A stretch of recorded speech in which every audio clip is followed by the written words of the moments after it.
tous et bienvenue dans Gatingo. Le président ivoirien Alassane Ouattara est à Paris depuis ce 25 janvier 2023 sur invitation de son homologue français, le président Emmanuel Macron. La situation sécuritaire dans la sous-région et spécialement la relation tendue entre la France et le Burkina Faso seront au menu des discussions. La France ne souhaite pas quitter le Burkina Faso malgré la dénonciation de l'accord militaire de 2018 par le gouvernement burkinabé.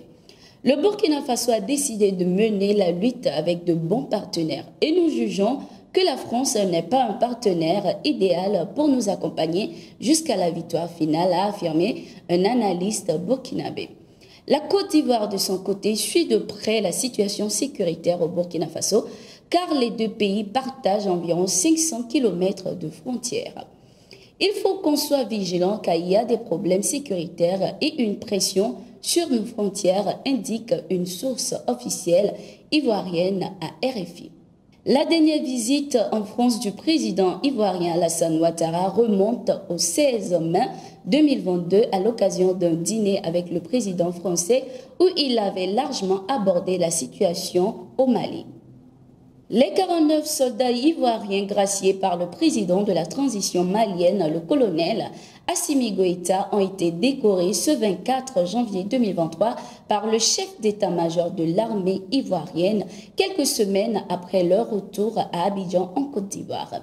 Au total, 852 militaires déployés dans le cadre de la mission des Nations Unies au Mali, MINUSMA, ont été faits chevaliers de l'ordre national ivoirien lors d'une cérémonie. Ce séjour aura connu bien de péripéties tant dans la durée que dans le déroulement. Tour à tour, succès, doutes et douleurs nous aurons visité. Succès dans le nombre de missions bien exécutées, doutes lors de l'épisode de la détention de la 8e nationale support élément et douleurs dans la perte de certains frères d'armes sur le théâtre. Cette présence a contribué à garantir la sécurité de nos frontières.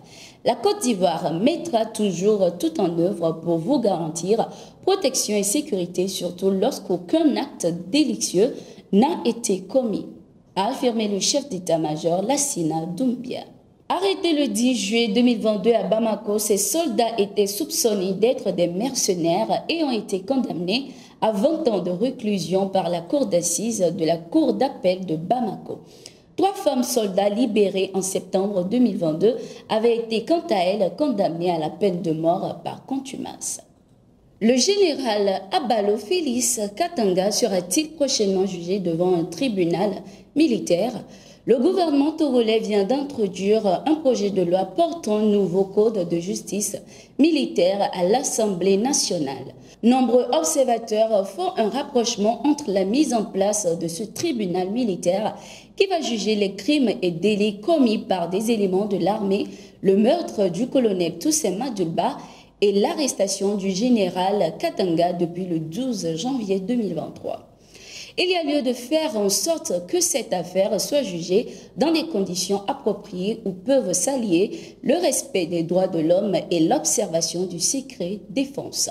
Lit-on dans le document du gouvernement publié par la rédaction du groupe Togoniban. Le général Katanga a été fortement soupçonné d'être en lien avec l'assassinat du colonel Madulba dans la nuit du 3 au 4 mai 2020.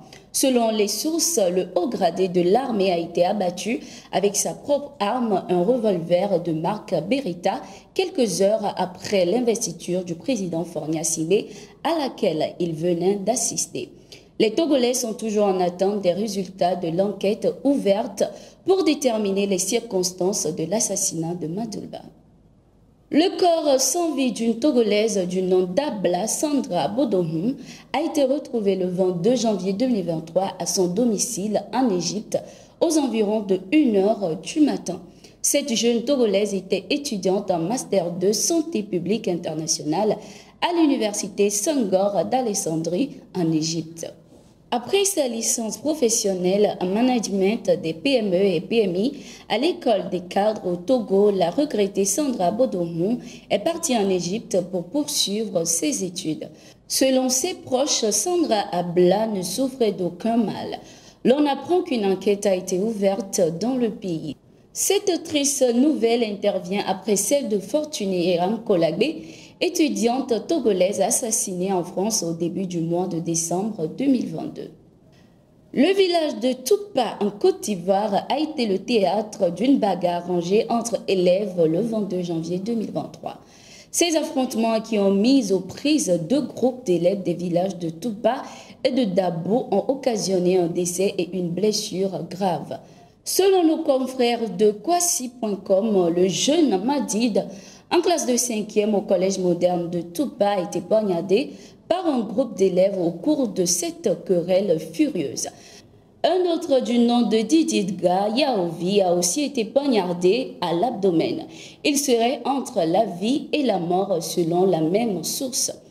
La bagarre aurait éclaté suite aux échauffourées qui ont lieu entre les deux groupes d'élèves le 10 janvier 2023 lors d'une cérémonie de mariage toujours dans le même village qui est Tupa.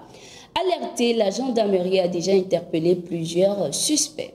Merci d'être resté avec nous, c'est la fin de ce numéro de Gatingo. Nous sommes en continu sur nos différentes plateformes et sur notre site d'information, le www.toafrica.com.